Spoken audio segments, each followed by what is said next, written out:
คำนี้ออกเสียงว่า present หรือ present กันแน่คำตอบคือออกได้2อย่างเลยค่ะแต่อย่าใช้สลับกันนะคะความหมายแรกเนี่ย present stress ตัวหลังค่ะ present เป็น verb แปลว่านำเสนอตัวอย่างเช่น Allow me to present myself. เห็นปะเขาบอกว่า allow me to present myself เห็น to ข้างหน้าไหมเป็น verb ค่ะฉันขอนำเสนอตัวเองหน่อยนะแต่ถ้าออกเสียงว่า present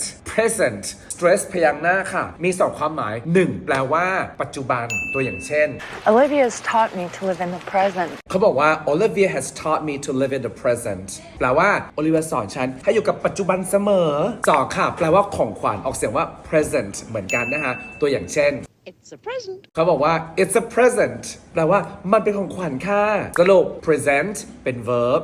present เป็นคำนามจำแค่นี้พอทดสอบค่ะ thank you for the ออกเสียงว่า present หรือ present ตอบค่ะ